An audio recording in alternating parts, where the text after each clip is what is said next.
इस वीडियो में हम देखने वाले हैं दिगंबर जैन मंदिर, प्राचीन चंपा चमेली का पेड़, लक्ष्मी नारायण जी का मंदिर और बादल महल।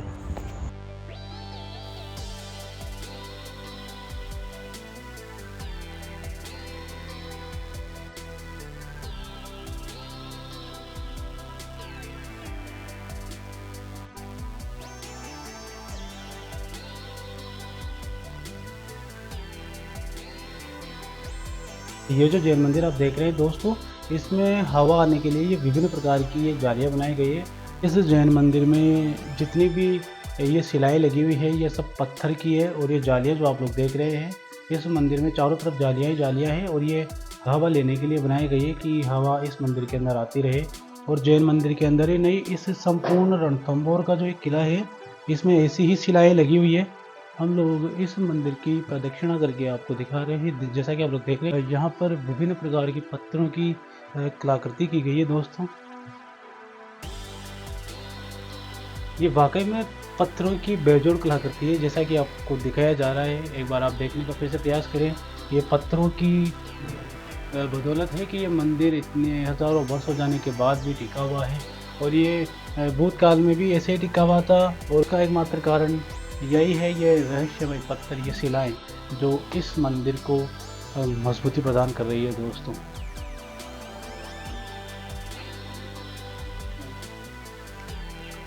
दोस्तों, रणथंभौर दुर्ग का जब हम भ्रमण करते हैं तो हमें यहाँ पर विभिन्न प्रकार के मंदिर देखने को मिलते हैं।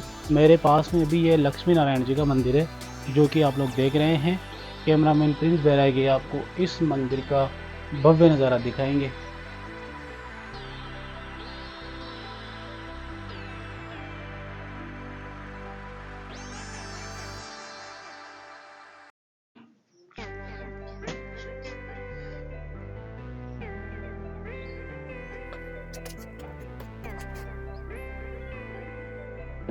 तो दोस्तों, मैं अभी लक्ष्मी नारायण मंदिर के पास में खड़ा हुआ हूँ, और यहाँ से ही मैं आपको राजा हमीर के राज्यारोहण के बारे में बताने का प्रयास करता हूँ। डॉक्टर दशरथ शर्मा ने माना है कि हमीर देव चौहान के पिता महाराजा जयद्रथ सिंह ने हमीर का राज्यारोहण सन 1282 में अपने ही जीवन काल में कर दिया था। हमीर महाकाव्य के अनुसार हमीर ज्येष्ठ पुत्र नहीं था, तथापि वह रविवार को माघ मास में विक्रम संवत 1339 को राजगद्दी पर बैठा था। वही प्रबंध कोश के अनुसार हमीर देव चौहान का राज्यारोहण विक्रम संवत 1343 के करीब बताया गया है। हमीर महाकाव्य एवं प्रबंध कोश दोनों ही महाकाव्यों की रचना हमीर देव के समकालीन थी। दशरथ शर्मा ने हमीर देव का राज्याभिषेक विक्रम संवत 1339 से 1343 के बीच ही स्वीकारा है, और उनके पिता जयद्रथ सिंह ने हमीर देव को वसीयत के रूप में रणथंभौर साम्राज्य का विस्तृत साम्राज्य संभाला था। लेकिन हमीर देव चौहान महत्वाकांक्षी शासक इस साम्राज्य से संतुष्ट नहीं था। भारतवर्ष के ऐतिहासिक शासकों में हमीर देव चौहान को हट्टी राजा, हटपति, रणपति एवं रण प्रदेश का चौहान नाम से पहचान बनाई। महाराजा हमीर देव चौहान के प्रिय घोड़े का नाम बादल था। वही हमीर देव चौहान की रानी का नाम रंगा देवी और इनकी पुत्री का नाम पद्मला था, जो कि हमीर देव को अत्यंत प्रिय थी। हमीर देव शैव धर्म का अनुयायी था एवं भगवान शिव का परम भक्त था। हम हमीर कालीन इतिहास के कुछ स्रोतों पर नज़र डालने का प्रयास करते हैं। जितना भी मेरा सामर्थ्य होगा मैं आपको बताने का प्रयास करूंगा। बलबंत तथा गद्य शिलालेख नयनचंद्र सूरी द्वारा रचित हमीर महाकाव्य, जोधराज सारंगधर द्वारा रचित हमीर रासो, चंद्रशेखर वाजपेयी द्वारा रचित हमीर हट प्रबंध महाकाव्य, और एक मुस्लिम लेखक अमीर खुसरो की कृतियाँ, हमीर देव द्वारा रचित श्रृंगार हार, विद्यापति द्वारा रचित रूप परीक्षा। अगर हम हमीर महाकाव्य की बात करते हैं तो हमीर महाकाव्य के रचयिता नयनचंद्र सूर्य। इस महाकाव्य में रणथंभौर के महान शासक हमीर देव चौहान के साम्राज्य का विस्तार से वर्णन किया गया है। हमीर महाकाव्य भारतीय इतिहास की एक महान कृति है। नयनचंद्र सूरी ने इस महाकाव्य में जयद्रथ सिंह व उससे पहले वाले रणथंभौर शासकों का भी सारांश रूप में वर्णित किया है। पद्य रूप में लिखा है। यह महाकाव्य रणथंभौर साम्राज्य के विभिन्न पहलुओं की जानकारी का महत्वपूर्ण स्रोत है। यह महाकाव्य हमीर की वीरता के गान से ओतप्रोत है। इस महाकाव्य में बताया गया है कि मालवा वर्तमान गुजरात के राजा भोज एवं गढ़ मंडल के राजा अर्जुन को पराजित करने वाला हमीर देव चौहान एक महान राजपूत था। और सही भी है कि महान व्यक्तियों के बारे में ही महाकाव्य जैसे बड़े ग्रंथ लिखे जाते हैं। राजस्थान के दो महान शासक थे जिनके महाकाव्य लिखे गए और वे थे पृथ्वीराज चौहान और हमीरदेव चौहान। अगर हम हमीर रासो नामक ग्रंथ को लेकर बात करते हैं तो इस महान ग्रंथ की रचना जोधराज ने की थी। इन्होंने नीवगढ़ वर्तमान नीमराणा अलवर के राजा चंद्रभान चौहान के अनुरोध पर हमीर रासो नामक प्रबंध काव्य सम्मत 1875 में लिखा था। रणथंभौर के राजा हमीरदेव चौहान के विजय अभियानों से चंद्रभान काफ़ी प्रभावित थे। इस प्रबंध काव्य में रणथंभौर के प्रसिद्ध शासक हमीरदेव का चरित्र, वीरगाथा काल की छप्पे पद्धति पर वर्णन किया गया है। इसमें बताया गया है कि हमीरदेव चौहान ने शरणागत की रक्षा के लिए अपना सब कुछ न्यौछावर कर दिया था। राजा हमीर ने कई बार दिल्ली शासक जलालुद्दीन खिलजी को पराजित किया और अलाउद्दीन खिलजी जैसे शासक के दांत कट्टे कर दिए थे। हमीर रासो हमीर की वीर गाथाओं के साथ ओजस्वी भाषा में बहुत ही अच्छा महाकाव्य है। इस महाकाव्य में बताया गया है कि मोहम्मद शाह मंगोल दिल्ली के शासक अलाउद्दीन खिलजी की बेगम से बेहद प्यार करता था और उनका धन लूटकर के वो वहाँ से भाग गया था, जिसे अलाउद्दीन खिलजी पकड़ना चाहता था। हमीर रासो में अलाउद्दीन खिलजी की बेगम का नाम चिमना बताया गया है। सम्मत 1902 में चंद्रशेखर वाजपेयी ने हमीर हट ग्रंथ लिखा था। इसमें भी इस घटनाक्रम का जिक्र किया गया। हमीर रासो के अनुसार रणथंभौर साम्राज्य उज्जैन से लेकर मथुरा तक एवं मालवा गुजरात से लेकर अरबुदाचल तक हमीरदेव ने इसे बढ़ा दिया था। हमीर रासो से ज्ञात होता है कि हमीरदेव उज्जैन को जीतकर महाकालेश्वर ज्योतिर्लिंग में शिव की पूजा की एवं अजमेर को जीतकर पुष्कर में शाही स्नान किया। हमीर रासो के कुछ पद्य मैं आपको बताने का प्रयास करता हूँ। अगर हम हमीर हट को लेकर के बात करते हैं तो हमीर हट प्रबंध महाकाव्य के रचयिता चंद्रशेखर कवि थे। इनका जन्म सम्मत 1855 में मौजमाबाद जिला फतेहपुर में हुआ था। इनके पिता मनीराम जी भी एक अच्छे कवि थे। चंद्रशेखर कुछ दिनों तक दरभंगा और 6 वर्ष तक जोधपुर नरेश महाराजा मानसिंह के यहाँ रहे और अंत में यह पटियाला नरेश करम सिंह के यहाँ गए और जीवन भर पटियाला में ही रहे। इनका देहांत सम्मत 1932 में हुआ था। इनका हमीर हट प्रबंध महाकाव्य हिंदी के वीरगाथा काल की कालजयी अनमोल रचना मानी जाती है। हमीर हट में चंद्रशेखर ने श्रेष्ठ प्रणाली का अनुसरण करते हुए वास्तविकता को दर्शाया है। कवि ने हमीर शरणागत के प्रति निष्ठावान होने का अच्छा खासा प्रभाव इस ग्रंथ में डाला है। हम हमीरदेव चौहान की प्रमुख उपलब्धियों को लेकर बात करने वाले हैं दोस्तों। हमीर महाकाव्य से ज्ञात होता है कि हमीरदेव ने धार के परमार वंश के शासक महाराजा भोज द्वितीय को पराजित किया था। इस विजय को डॉक्टर दशरथ शर्मा ने 1282 ईस्वी के लगभग माना है। दशरथ शर्मा के अनुसार हमीर चौहान ने मांडलगढ़ उदयपुर के राजा जयसिम्हा को पराजित करके बंदी बनाकर रणथंभौर में रखा था। बाद में हमीरदेव ने उन्हें इस बात पर छोड़ दिया था कि वो रणथंभौर साम्राज्य को हमेशा कर देता रहेगा और हर संभव रणथंभौर साम्राज्य के हित में ही कार्य करेगा। हमीरदेव ने वर्तमान माउंट आबू के राजा प्रताप सिंह को परास्त करने के बाद मार दिया था। तो दोस्तों, मैं अपने सामर्थ्य के अनुरूप आपको आज तक हमीरदेव ने कितने क्षेत्र पर अपना अधिकार किया था वो बताने का प्रयास करूंगा यहीं से। जैसे कि भीमसर शासक अर्जुन पर इन्होंने विजय प्राप्त की थी, मांडलगढ़ उदय पर इन्होंने विजय प्राप्त की, चित्तौड़गढ़ सहित प्रतापगढ़ पर विजय प्राप्त की, मालवा प्रदेश पर इन्होंने विजय प्राप्त की, आबू सिरोही, काठियावाड़, पुष्कर राजा अजमेर, विजय खां एवं पुष्कर झील में फिर इन्होंने शाही स्नान किया था, चंपा नगरी, त्रिभुवन नगरी पर विजय प्राप्त की, ग्वालियर श्योपुर साम्राज्य पर इन्होंने विजय प्राप्त की थी। इसके अलावा टोंक डिग्गी पर इन्होंने विजय प्राप्त की थी, विराटनगर जयपुर एवं मत्स्य प्रदेश पर इन्होंने विजय प्राप्त की, जलालुद्दीन खिलजी पर 3 बार इन्होंने विजय प्राप्त की थी। इसके अलावा इन्होंने उल्गू खां, अल्प खां एवं नुसरत खां पर भी विजय प्राप्त की। उज्जैन साम्राज्य पर विजय एवं महाकालेश्वर ज्योतिर्लिंग मंदिर का पुनर्निर्माण करवाकर शिप्रा नदी में महाकालेश्वर की पूजा करना, मथुरा प्रदेश के तोमर जाट साम्राज्य से हार के बाद संधि करना, जाजन और बूंदी तारागढ़ सहित संपूर्ण हाड़ौती क्षेत्र पर राजा हमीर ने अधिकार कर लिया था।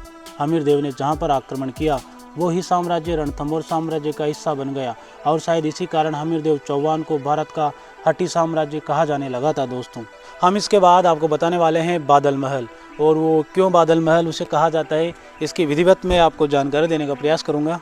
दोस्तों, हम आपको लेकर जा रहे हैं बादल महल की ओर, और ये बादल महल मुझे जहाँ तक लगता है ये पूर्व दिशा के अंदर बना हुआ है। हम लोग बिल्कुल अंदाज़ा नहीं लगा सकते कि ये किस दिशा में बना हुआ है, परंतु एक अनुमान लगाकर हम लोग आपको बता रहे हैं।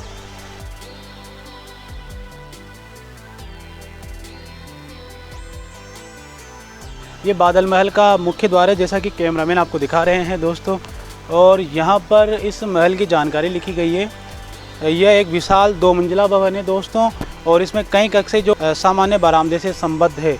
इसके अतिरिक्त एक खुला प्रांगण है। ये सभी कक्ष लाल बलुआ पत्थर द्वारा निर्मित हैं, जिनके ऊपर चूने का प्लास्टर चढ़ा दिया गया है।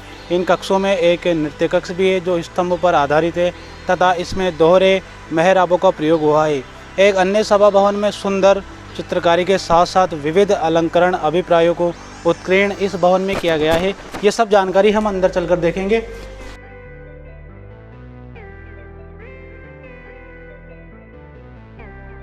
जैसा कि आप लोग देख रहे हैं दोस्तों, अभी तो वर्तमान समय में पूरी तरह से जीर्ण हो चुका है। इसके छज्जे जो आप लोग देख रहे हैं ये बिल्कुल पत्थर के हैं और मुझे जहाँ तक लगता है ये यहाँ पर जो राजा हमीर थे उनके घोड़े को बांधा करते होंगे। हमारे को यहाँ पर एक ये खूंटा सा दिख रहा है। ये देखिए, ये पशुओं को बांधने के लिए इस प्रकार की शिलाओं का प्रयोग किया जाता था पहले भूतकाल में। इन्हें खूंटे कहते हैं स्थानीय भाषा में। हम आपको और बताने का प्रयास करेंगे। इधर भी शायद, जैसे कि मैंने आज तक आपको विभिन्न किलों में शौचालय बताए हैं, ठीक उसी प्रकार यहाँ पर भी ये 2 शौचालय बनाए गए हैं। एक इस तरफ है और एक मेरे बाएं वाले भाग की तरफ है।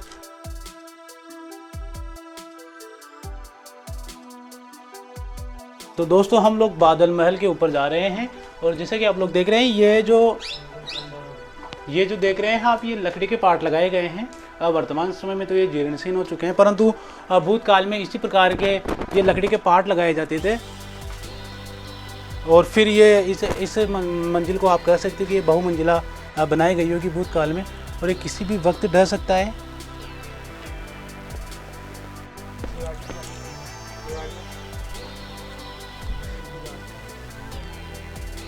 हम आप लोगों को दिखाने का प्रयास कर रहे हैं बादल महल का संपूर्ण नज़ारा, परंतु ये पूरा का पूरा जीर्णशीर्ण अवस्था में और किसी भी वक्त अपना दम तोड़ सकता है दोस्तों।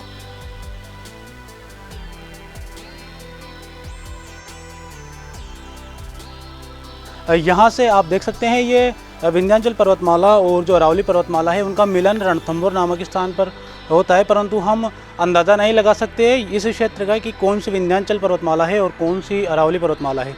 परंतु इसका जो ये आप देख रहे हैं ये पूरा का पूरा दृश्य, ये पूरा का पूरा एक दर्रा है और ये जो दर्रा है इस थम पहाड़ी के चारों ओर है। इसी वजह से इसे बख्तरबंद किला कहा जाता है। और एक बार आप फिर से देखने की कोशिश कीजिए, वो जो क्षेत्र आपको नज़र आ रहा है दोस्तों, वहाँ पर एक गेट है। वो जो क्षेत्र आपको नज़र आ रहा है दोस्तों, वहाँ पर एक इसका मुख्य दरवाज़ा है और एक इस किले के पिछली तरफ फिर से एक और दरवाज़ा है। या आप कह सकते हैं कि इस किले के से 3 मुख्य दरवाजे हैं। और ये जो पहाड़ियाँ आप लोग देख रहे हैं ये इसके चारों तरफ फैली हुई है। मेरे पीछे आप ये जो तालाब देख रहे हैं, ऐसे यहाँ पर 5 तालाब है। और ये जो आप क्षेत्र देख रहे हैं ये रणथंभौर के जोन 3 के अंतर्गत आता है।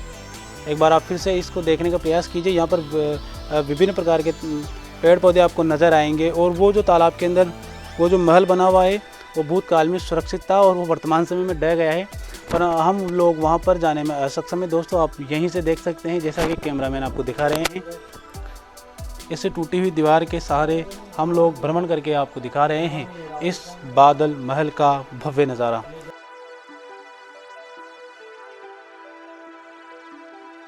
वर्तमान समय में हमें सिर्फ एक घास फूस नज़र आती है और ये सारे के सारे जो महल थे ये खंडित हो चुके हैं, परंतु भूतकाल में इनका वाकई में बहुत ही भव्य नज़ारा रहा होगा। और इसमें विभिन्न प्रकार के कक्ष हैं। ये एक प्रकार से भूल भुलैया, जैसे कि आप लोग उस दीवार की ओर नज़र दौड़ाने का प्रयास करें, वहाँ पर सीढ़ियाँ बनाई गई है, परंतु हम लोग उसमें नहीं जाएंगे। हो सकता है कोई आकस्मिक घटना हमारे साथ हो जाए। ये जो क्षेत्र आप लोग देख रहे हैं दोस्तों, यहाँ पर किसी प्रकार की कोई सुरंग भी हो सकती है। हम लोग अंदर जाकर आपको दिखाने का प्रयास करेंगे।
हम लोग जब रणथंभौर दुर्ग का भ्रमण कर रहे थे तो यहाँ पर कुछ पर्यटक विचरण कर रहे थे। हम लोग इनसे पूछने की कोशिश करते हैं कि इनको ये जो किला बना हुआ है ये किस प्रकार का लगा, कैसा लगा।